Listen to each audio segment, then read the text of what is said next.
Namun sebelumnya mari kita berdoa sebelum membaca dan merenungkan kebenaran firman. Kita berdoa memohon pertolongan kuasa Roh Kudus. Kita berdoa. Tuhan Allah yang Maha Baik, yang mengasihi kami dengan kasih-Mu yang sempurna. Terima kasih ya Tuhan. Di pagi hari ini kami jemaat-Mu telah memuji dan memuliakan Tuhan, menyembah Tuhan, dan kini tiba saatnya kami hendak mendengarkan kebenaran firman. Marilah ya Tuhan, oleh Roh Kudus-Mu memimpin kami semua dalam pembacaan dan perenungan firman ini, supaya ketika firman diberitakan, telinga kami mendengar, kami menyampaikan kebenaran firman. Setiap kami, baik yang berbicara menyampaikan firman, tetapi juga yang mendengarkan, kami semua dimampukan oleh Roh Kudus-Mu untuk mulai belajar melakukan setiap kebenaran firman. Ya Tuhan, terima kasih Bapa di dalam surga, tuntun dan pimpin hati dan pikiran kami, bahkan ruangan ini dikuasai oleh Roh-Mu yang kudus, sehingga kami boleh dengan leluasa mengerti dan melakukan setiap kehendak-Mu. Demi Kristus Yesus, firman yang hidup, kami berdoa dan berdoa. Amin. Saya akan membaca bagian ini dan Bapak Ibu tetap mengikuti di dalam Alkitabnya masing-masing. Dari kitab Injil Lukas pasal 3, ayat 1 hingga ayatnya yang ke-20, demikian bunyi firman Tuhan. Yohanes Pembaptis. Dalam tahun ke-15 dari pemerintahan Kaisar Tiberius, ketika Pontius Pilatus menjadi wali negeri di Yudea dan Herodes raja wilayah Galilea, Filipus saudaranya raja wilayah Iturea dan Trakonitis, dan Lisanias raja wilayah Abilene. Pada waktu Hanas dan Kayafas menjadi imam besar, datanglah firman Allah kepada Yohanes, anak Sakaria, di padang gurun. Maka datanglah Yohanes ke seluruh daerah Yordan dan menyerukan, bertobatlah dan berilah dirimu dibaptis, dan Allah akan mengampuni dosa. Seperti ada tertulis dalam kitab nubuat Yesaya, ada suara yang berseru-seru di padang gurun, persiapkanlah jalan untuk Tuhan, luruskanlah jalan baginya. Setiap lembah akan ditimbun dan setiap gunung dan bukit akan menjadi rata. Yang berliku-liku akan diluruskan, yang berlekuk-lekuk akan diratakan, dan semua orang akan melihat keselamatan yang dari Tuhan. Lalu dia berkata kepada orang banyak yang datang kepadanya untuk dibaptis, katanya, hai kamu keturunan ular beludak, siapakah yang mengatakan kepada kamu supaya melarikan diri dari murka yang akan datang? Jadi hasilkanlah buah-buah yang sesuai dengan pertobatan, dan janganlah berpikir dalam hatimu, Abraham adalah bapa kami, karena aku berkata kepadamu, Allah dapat menjadikan anak-anak bagi Abraham dari batu-batu ini. Tapak sudah tersedia pada akar pohon, dan setiap pohon yang tidak menghasilkan buah yang baik akan ditebang dan dibuang ke dalam api. Orang banyak bertanya kepadanya, jika demikian, apakah yang harus kami perbuat? Jawabnya, barang siapa mempunyai 2 helai baju, hendaklah ia membaginya dengan yang tidak punya. Dan barang siapa mempunyai makanan, hendaklah ia berbuat juga demikian. Ada datang juga pemungut cukai untuk dibaptis, dan mereka bertanya kepadanya, Guru, apakah yang harus kami perbuat? Jawabnya, jangan menagih lebih banyak daripada yang telah ditentukan bagimu. Dan prajurit-prajurit bertanya juga kepadanya, dan kami, apakah yang harus kami perbuat? Jawab Yohanes kepada mereka, jangan merampas dan jangan memeras, dan cukupkanlah dirimu dengan gaji. Tetapi karena orang banyak sedang menanti dan berharap,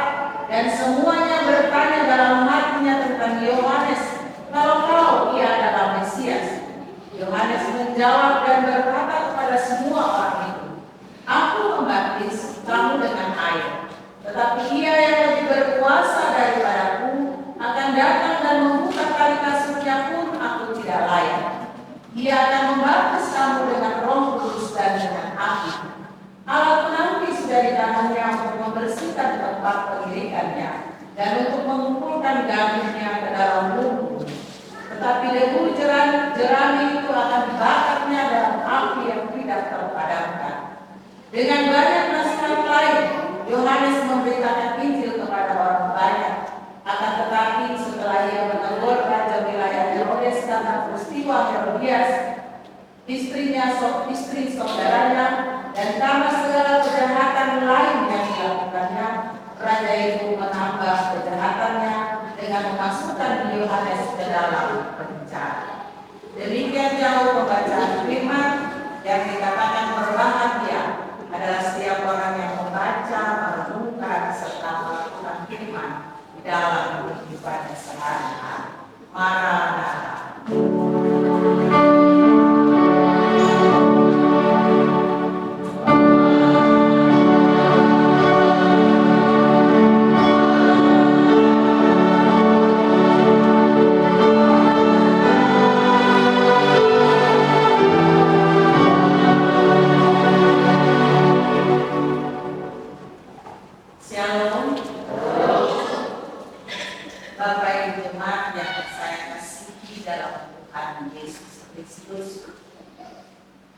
Biasanya kalau ada tamu penting datang dari luar kota, maka kedatangannya itu akan dipersiapkan sedemikian rupa. Contoh, Bapak Presiden mau datang, kita akan persiapkan dengan baik, terutama pemerintah dan kita semua. Tempat di mana tamu itu akan datang harus dibersihkan, ditata dengan rapi, didekor begitu rupa, dan jalan menuju ke tempat itu pun yang akan dilintasi oleh sang pejabat penting atau orang penting korban ini, ya, yang ketika dia akan lalui, kalau di situ ada lubang-lubang, pasti akan ditimbun. Kalau ada sedikit bukit-bukit akan diratakan. Yang berlekuk-lekuk dikasur semua, jadi jalan tiba-tiba jadi mulus menuju ke tempat di mana sang orang penting ini akan datang dan menghadiri suatu acara tersebut. Saudara, ini juga yang terjadi ketika Yohanes mengibaratkan bahwa mendahului kedatangan Yesus akan terjadi seperti itu. Tetapi yang dipersiapkan oleh Yohanes bukanlah jalan-jalan yang menuju ke gedung, melainkan manusia Yahudi yang harus disiapkan, yang adalah orang-orang keras kepala. Kenapa sebut keras kepala, Bapak Ibu? Pembacaan kita tadi bilang di ayatnya yang ke-7, dibilang bahwa mereka disebut sebagai keturunan ular beludak, ular berbisa. Ya, itu penggambarannya. Orang yang kepala keras, yang tidak mau diatur. Karena itu Yohanes bilang persiapannya diawali dengan kata yang penting dalam pembacaan. Dikatakan bertobatlah. Di ayat 3 pembacaan. Arti bertobat artinya berbalik dari jalan hidup yang salah. Tinggalkan semua perilaku yang jahat. Kuburkan semua perilaku yang jahat. Kuburkan semua sifat-sifat yang buruk. Itu arti kata dari bertobat. Jadi kalau dulu mereka berjalan ke depan sana dan ini adalah perilaku yang jahat, dia tidak boleh berbalik lagi. atau berbalik kembali. Dia harus ke arah yang berbeda. Artinya semua perilaku yang jahat harus dikuburkan, semua sifat-sifat yang jahat harus ditinggalkan. Yohanes mempersiapkan mereka. Kenapa? Karena Yesus mau datang. Lalu siapa yang suruh Yohanes untuk mempersiapkan kedatangan Yesus itu? Yang memerintahkan Yohanes untuk menyiapkan orang-orang Yahudi supaya mereka harus bertobat. Di ayat 2 pembacaan kita tadi dikatakan, pada waktu itu Hanas dan Kayafas imam besar, dan seterusnya dalam pembacaan dikatakan, datanglah firman Allah kepada Yohanes anak Sakaria di padang gurun. Jadi bukan Yohanes kadang-kadang sendiri, Tuhan yang suruh Yohanes. Datanglah firman Tuhan kepada Yohanes. Allah berfirman kepada Yohanes untuk menyuruh Yohanes mempersiapkan orang Yahudi untuk menantikan kedatangan Sang Mesias. Allah melalui dan di dalam Yohanes meminta orang-orang Yahudi bukan hanya untuk bertobat, tetapi juga pembacaan kita bilang memberi diri dibaptis. Maka seruan Yohanes kepada orang Yahudi, bertobatlah dan berilah dirimu dibaptis, dan Allah akan mengampuni dosamu. Di sini mau menunjukkan bahwa tidak cukup hanya berbalik dari jalan hidup yang salah, tetapi tubuh diri yang berbuat dosa, yang dicemarkan oleh dosa itu harus dibaptis, dimandikan, dibersihkan, dan pengampunan dosa akan berlaku bagi orang yang percaya pada. Bapak Ibu Saudara-saudara, dalam minggu-minggu ini kita sedang ada dalam minggu-minggu penantian kedatangan Yesus Sang Mesias, Yesus Kristus, Tuhan dan Juru Selamat kita. Penantian kedatangannya yang pertama merupakan sebuah pengulangan atas kedatangan Yesus yang lahir ke Bethlehem. Makanya kenapa di gereja masa Natal di samping itu ada taruh kota berbentuk palungan seolah-olah itu ada di Bethlehem. Setiap tahun kita merayakannya nanti di tanggal 25 Desember dalam kedatangan Yesus yang pertama.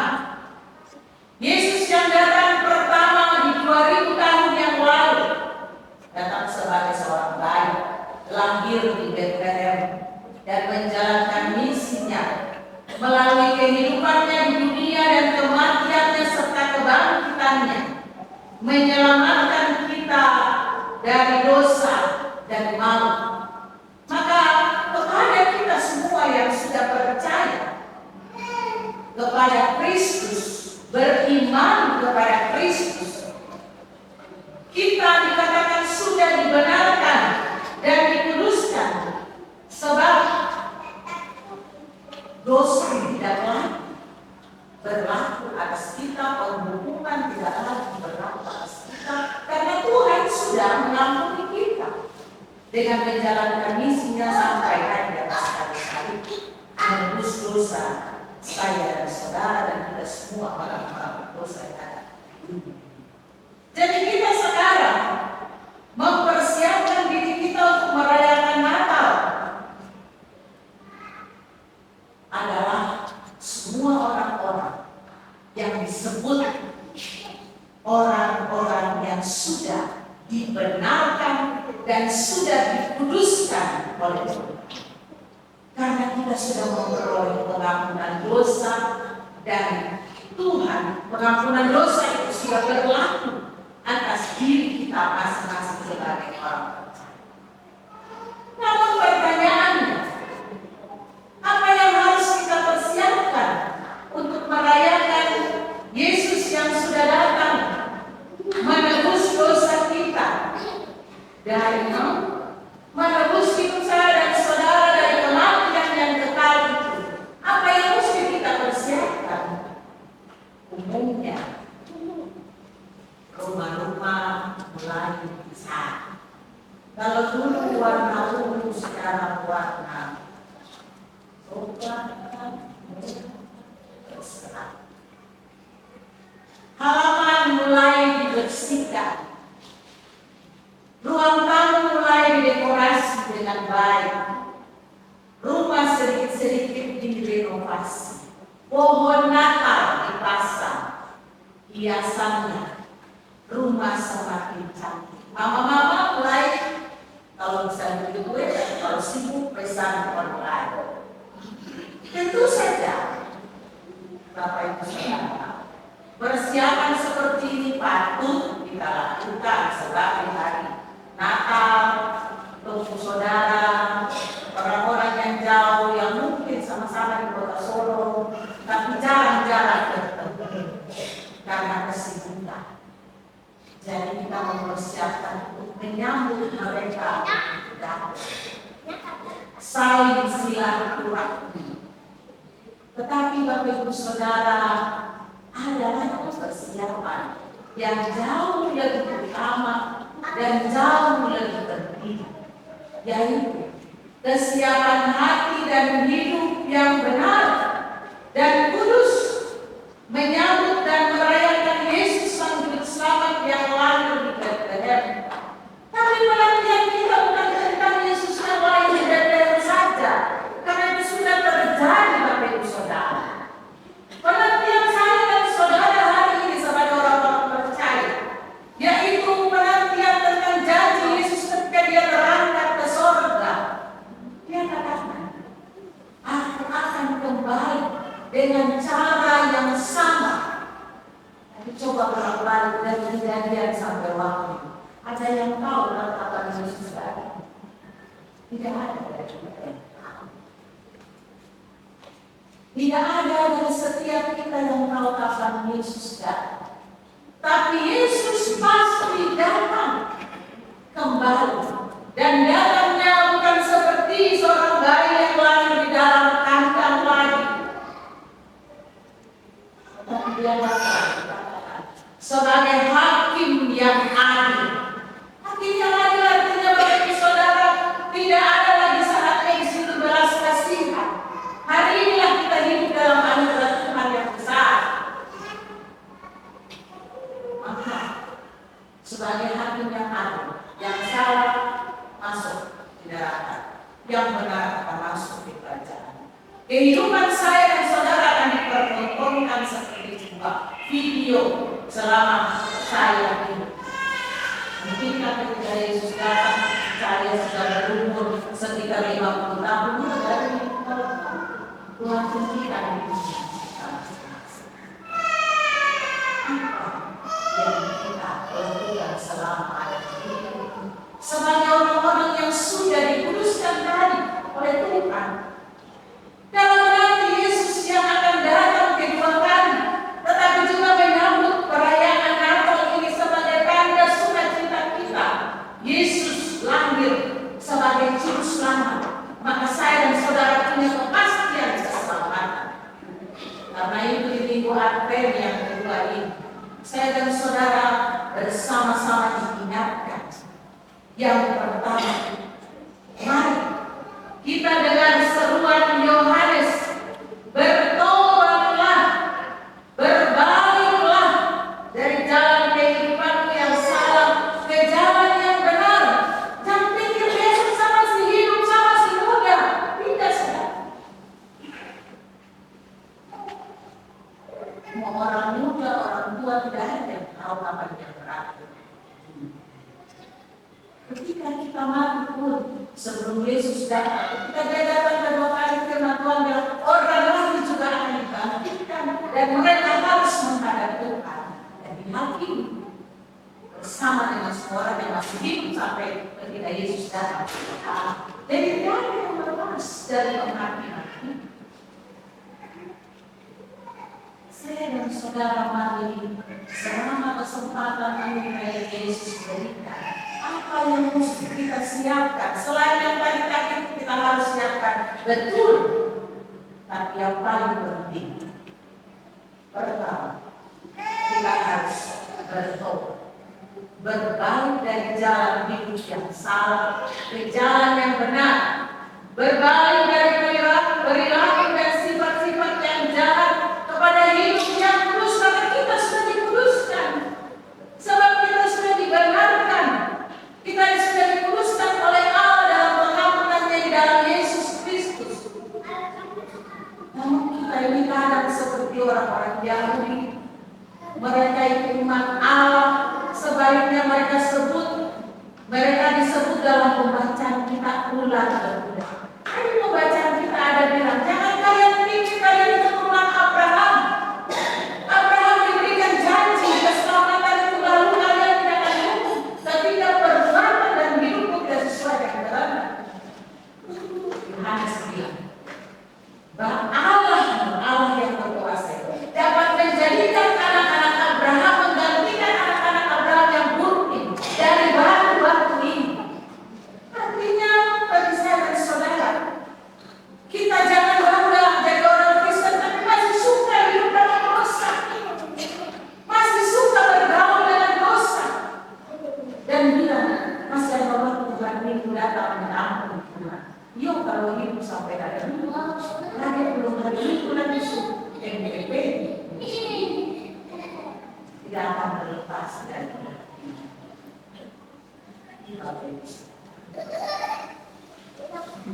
demikian kita seharusnya di dalam Kristus kita yang adalah anak-anak Allah, kelakuan kita harus memperhatikan karakter kita.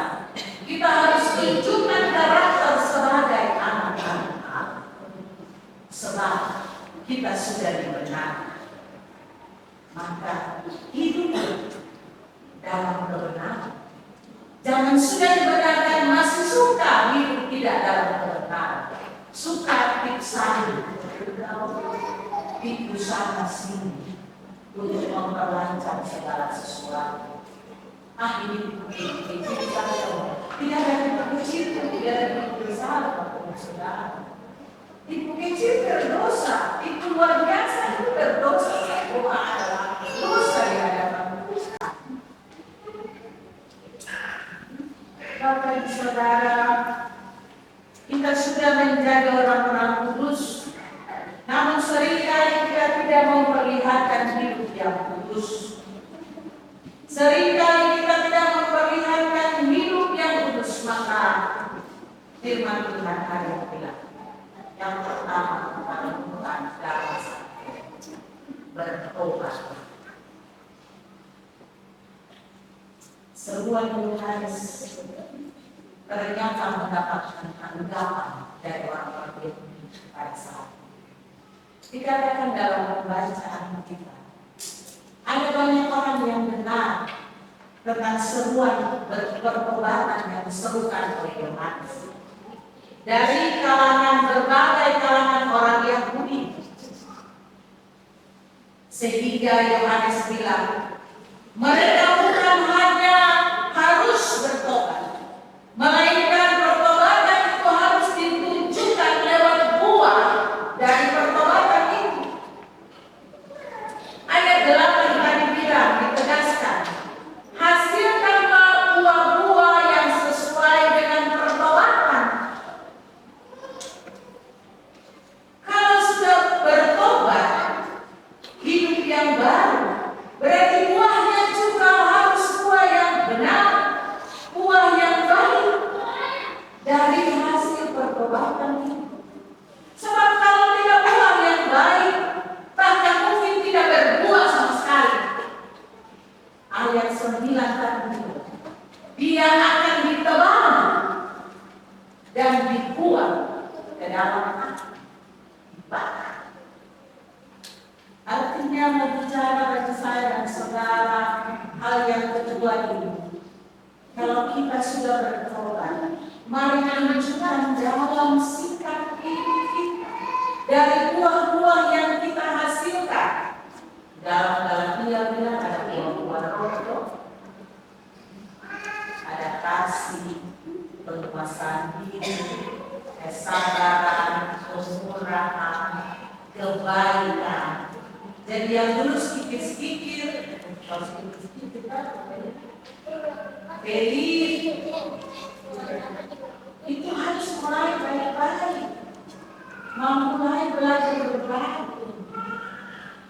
Yang tidak jujur harus mulai jujur.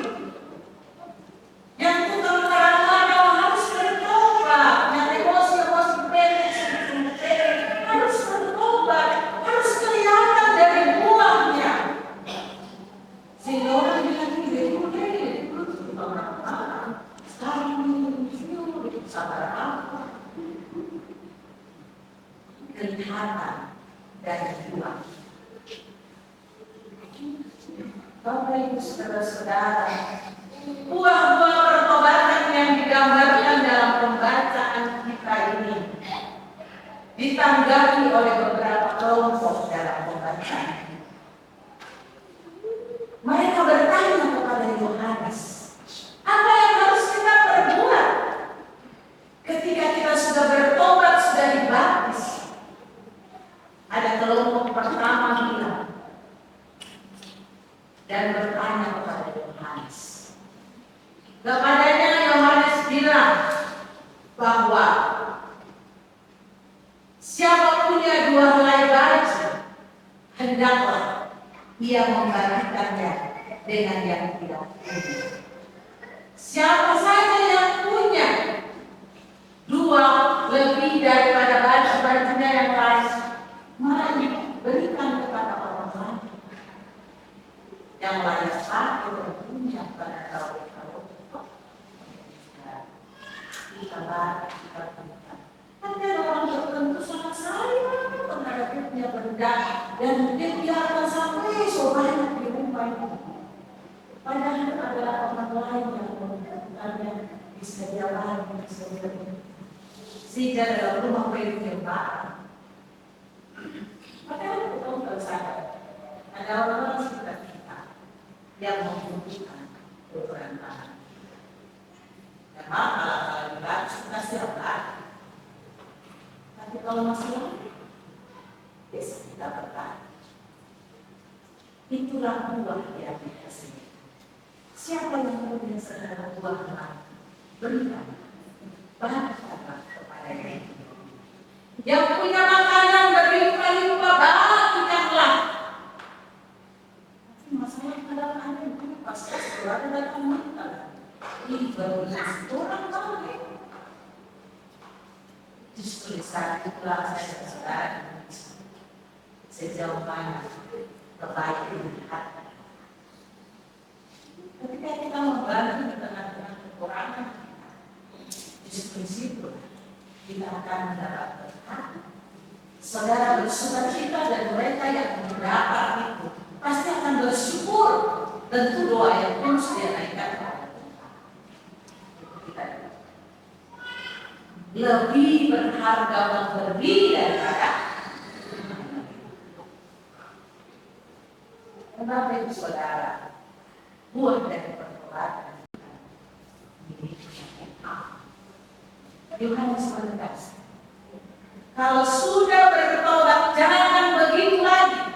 Justru belajar dari sekarang. Saya kira itu dia bilang sama mengembalikan kepada Yesus 2 kali lipat dari apa yang saya ambil dari mereka. Saya peras. Kelompok yang ketiga, Bapak Ibu Saudara, ketika mereka dibaptis, kelompok yang ketiga disebutkan adalah para prajurit, yaitu orang-orang yang punya kuasa memerintah orang lain. Kepada mereka Yohanes katakan, jangan merampas, jangan memeras orang lain, apalagi mereka yang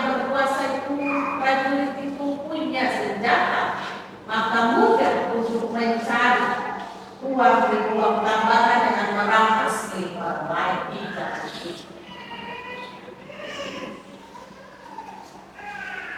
Yohanes bilang, jangan lagi mengoperasi, jangan lagi mengancam orang lain, jangan merampas milik orang lain.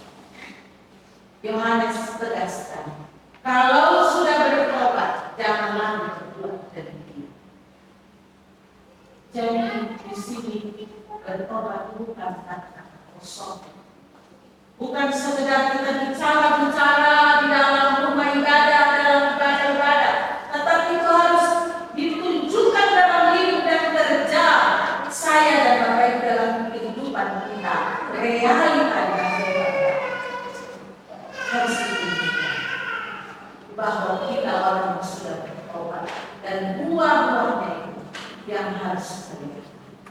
Dikatakan juga oleh Yesus bagi mereka, belajarlah untuk cukupkan diri dari gaji. Ini karena tidak puas dengan penghasilan, maka yang terjadi adalah seperti ini: memeras orang lain, mengambil hak orang lain, bertindak tidak jujur. Seruan ini disebutkan oleh Yohanes bahwa mereka harus berubah. Saudara-saudara yang Tuhan Yesus Kristus kasih, seruan pertobatan dan tindakan di sini Yohanes Pembaptis mau menimbulkan satu rasa kepada mereka, orang-orang yang sudah bertobat, yang memberi diri mereka dibaptis. Ketika mereka melihat apa yang dilakukan Yohanes, mereka lalu bertanya, apakah dia yang Mesias yang dijanjikan itu? Lalu dengan jujur Yohanes bilang, saya memang bukan Mesias. Saya membaptis kamu dengan air, tapi dia yang membaptis kamu nanti, dia datang dan membaptis kamu dengan Roh dan Air. Artinya itu tadi waktu saudara, dia datang sebagai hakim yang adil bagi saya. Saya dan saudara telah menerima pembaptisan itu ketika pendeta mengembangkan tangan di atas kita sekalian.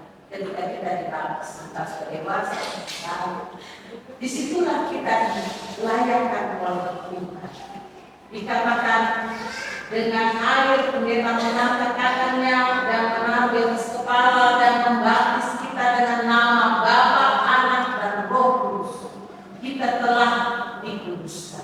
Air itu melambangkan pembasuhan dosa dan pengampunan, sehingga kita menjadi orang-orang yang sudah dibenarkan dan dikuduskan oleh Tuhan. Maka hari ini kita boleh bilang kita orang kudus, kita orang benar dan menjadi anak-anak Allah. Maka di dalam menantikan kedatangan Kristus yang kedua kali, yang akan datang sebagai hakim yang adil, minggu-minggu Advent ini, saya dan saudara cuma saya mari evaluasi diri. Apakah hidup saya yang saya jalani ini, saya sudah menjalannya sebagai anak-anak yang sudah dikuduskan oleh Tuhan, sebagai orang-orang yang sudah dibenarkan oleh Tuhan, sebagai orang-orang yang sudah bertobat. Ini patut kita renungkan dan kita mengevaluasi ini. Karena kedatangan Kristus telah diminta bagi saya tentang kematian kita yang tetap. Kalau semua kita tidak sering apa-apa, biar orang dunia ini berdoa saudara bertobat juga tidak akan berlaku. Karena selesai masa hidup dan menunjukkan hasil dari uang adalah di masa hidup saya besok. Kedua adalah tentang bertiga orang hidup sampai kedatangan Yesus kembali. Sudah siapkah? Ya. Itu menjadi pertanyaan dari saya dan saudara masuk ke Bapak kedua. yang kita renungkan dan tolong jawab sendiri masing-masing. Dan buat komitmen kita, tetapi hari ini kita semua patut benar dan melakukan semua seruan Tuhan setiap bertobatlah dan berilah hidup untuk membersihkan buah-buah benar, buah-buah yang baik demi seterusnya. Tuhan menolong